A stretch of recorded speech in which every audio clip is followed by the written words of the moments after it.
What if I told you that the fastest way to upgrade your athletic performance and your training routine aren't in your muscles and your ability to suffer, but in your breath? We usually think of performance in terms of strength, endurance, and nutrition. But breathing is often an overlooked factor and a hidden lever that shapes recovery, focus, and oxygen efficiency, and even your ability to adapt and get stronger. In this video, I'll break down 4 ways to use deliberate breathing in your athletic practice. My name is Kitaro, and I'm a breathwork and mindfulness coach with a 20-year background in traditional martial arts and movement. Over the years, I've guided hundreds of people to improve their health, resilience, and performance. And today, I will show you exactly how you can use deliberate breathing and integrate it into your training without adding hours to your routine. Before we dive in, if you want to get the full guide on how to incorporate all these techniques and more into your training routine, download the free Athletic Breathwork Guide. You find the link in the description. Think of a time when everything just clicked. You were in the zone, fully focused, every move flowing. It's your mental state, and breath is the gateway to it. On the other hand, mental friction often keeps us from training at all. You know the feeling. The couch is comfortable, and even though you know exercise will help, inertia wins. Newton's first law says a body at rest will stay at rest. So you need to overcome this mental friction to create momentum. So whether you need to perform under pressure due to high stakes or want to enhance the effectiveness of your training, your mental state is the driving force behind every move you make. And even if you are a beginner, your state can determine if you actually follow a specific workout plan or skip half of your exercises, do it half-heartedly, or even skip the whole training session. We often think that athletics is just about the movements, but the intention and the focus behind the movements are so essential. And it already starts before an activity. Look around you in the gym. How many people are constantly checking their phones between sets? How focused are you, and how easily are you distracted? How much do you depend on external motivation, making it less likely to achieve consistent good results over a long period of time? And that's what we're looking for. So the first step really is to overcome this mental friction. We all recall a situation where we were totally unmotivated to train. But once we started moving, motivation followed, and by the end of the training session, we felt much better than when we began. But we're not always disciplined enough to follow this advice, even though we know in the back of our minds that it would make us feel better. This is what I call mental friction. It takes a lot of effort to overcome the mental inertia of comfort. I can utilize vast tool sets to combat that, such as accountability, routines, stakes, or rewards. However, I personally prefer not to rely too heavily on external forces to motivate me.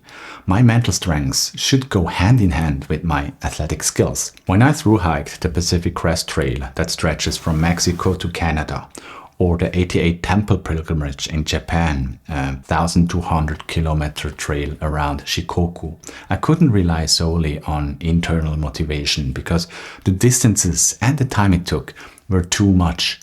You need to divide the whole goal into manageable chunks. Like domino bricks, where each brick becomes larger and larger, you're able to move a towering brick that started with one tiny piece. And the smallest piece that starts everything is your breath. If you feel inner resistance and want to break from its grip, gradually increase the volume and intensity of your inhalation and let go of your breath explosively. By focusing on your inhalation, you shift your mental state by physiologically engaging your sympathetic nervous system. You get more alert and your readiness for action increases. Often, 2 minutes of this intense breathing is enough to go on to the next step that creates more momentum, like changing into your gym clothes or hitting another round or set of focused, intense work.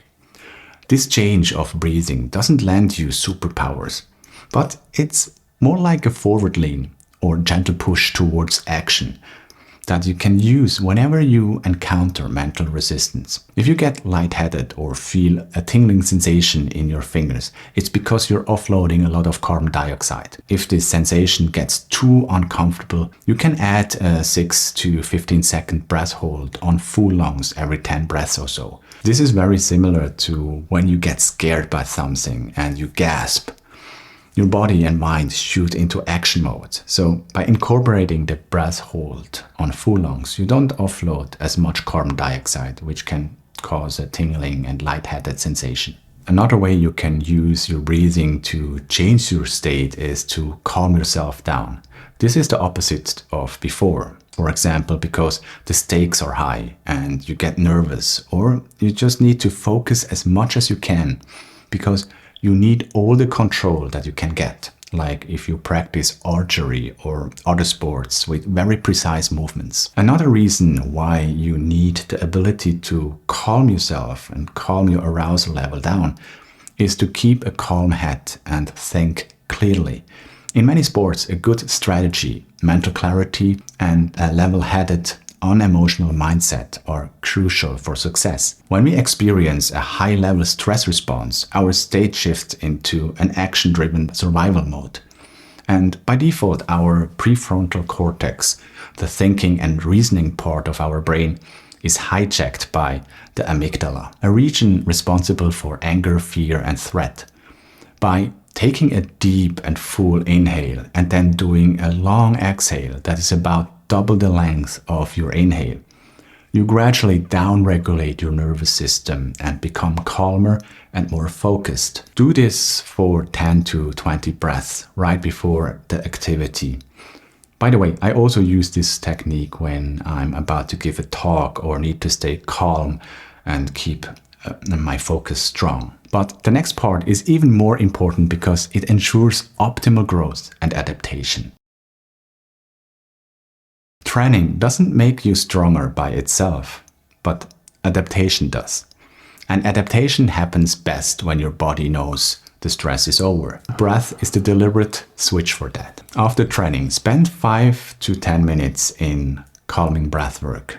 Box breathing, cyclic sighing, or coherence breathing all work. This isn't just about relaxation. You're signaling your body to shift into recovery mode, consolidating what you practiced into actual growth. When you exhale slowly, especially longer than your inhale, you activate the vagus nerve. It's like a brake line connected to your heart. This lowers your heart rate, shifts your nervous system from sympathetic into parasympathetic, so rest and digest mode, and it tells your body the danger has passed.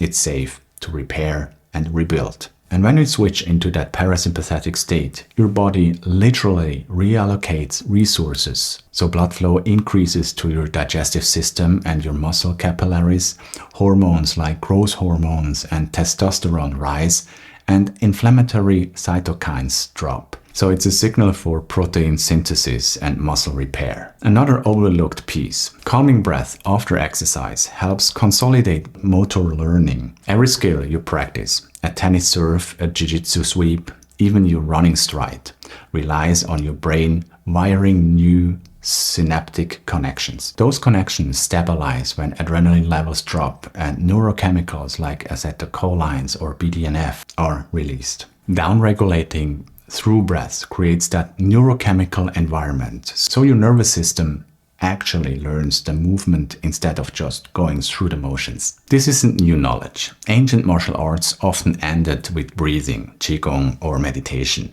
And now neuroscience shows why. That quiet breathing at the end maximizes adaptation. Modern elite coaches do the same. Recovery breathwork is now standard in high-performance sports because it accelerates the gains from the work you've already done and accelerates recovery. So think of it this way. The training is the stimulus, but the breathing is the save button that locks in the upgrade and growth. Let's talk about oxygen. It sounds obvious. More oxygen equals better performance, but here's the paradox. The most important factor isn't how much oxygen you breathe in, it's how well your body can actually use it. Every red blood cell in your body carries oxygen using a protein called hemoglobin. Think of it like a taxi. Oxygen jumps in at the lungs. But here's the twist. The taxi won't open its doors until the carbon dioxide levels rise. This is called the Bohr effect. When your muscles work, they produce CO2, and that CO2 is a signal that tells hemoglobin to let go of oxygen right where it's needed. That means if you're overbreathing, taking lots of shallow and rapid breaths, you actually starve your muscles of oxygen, even though you feel like you're breathing more. This is also why some runners gasp and have heavy breathing but still feel like they hit a wall, while others seem calm and efficient. But if you train your CO2 tolerance, you improve oxygen delivery and, in the end, performance. How to train this? One method is low oxygen tolerance training. For example, during light runs or warm-ups, you can deliberately slow your breathing or insert short breath holds. This gently raises CO2 tolerance, teaching your body to deliver oxygen more effectively where it's needed. Over time, this improves endurance and reduces the feeling of breathlessness when you're under strain. Or you can incorporate Tumo style breathing or work with CO2 tables to gradually increase your CO2 tolerance. Another way is nasal breathing. Breathing through your nose increases nitric oxide, which widens your blood vessels and improves oxygen delivery. It also naturally slows your breathing, preventing unnecessary CO2 loss. So some people tape their mouths during training sessions to force nasal breathing, but take this method with a grain of salt. If this jeopardizes the efficiency of your training, it can be counterproductive. And of course, I don't say that VO2 max or zone 2 training aren't important, or that breathwork should substitute for that, but to factor in deliberate breathing techniques and its mechanism into your training strategy. Oxygen efficiency isn't about breathing more, it's about breathing better, in a way that balances oxygen and CO2, so your muscles can actually use the fuel they're getting. So the last breathing technique is something that integrates many parts that I explained just now. When we think of high confidence and high competence, so basically the last stage of the Dunning-Kruger effect, we have someone who is totally in control and has low volatility in reactiveness when under pressure or when things take an unexpected turn. It's something we all would like to have more of, to be less nervous, not afraid, and have confidence even when things don't work out. It's one thing to calm yourself when getting nervous, but it's a whole other confidence level to not letting yourself get nervous at all. Through hypoxic breathwork, or what I call hormesis breathwork, you are able to trigger a high-stakes stress response in your body while simultaneously diving into an extremely calm state of mind.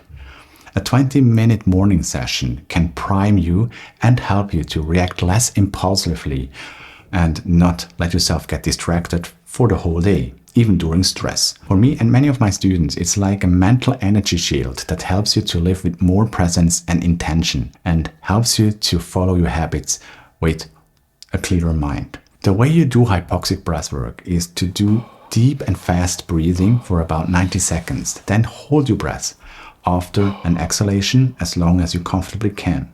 Then follow with a deep inhale and hold again for about 15 to 30 seconds. And then repeat that for 3 to 4 rounds. I have many guided hormesis breathwork videos on this channel here. You can follow one of them. And I have an in-depth course to train your breath and mind to transform your life through controlling your state with that breathwork method. And by the way, that's not only useful in an athletic environment. And if you want to avoid making the same breathwork mistakes that many people make when starting to use deliberate breathing techniques, be sure to check out this video next.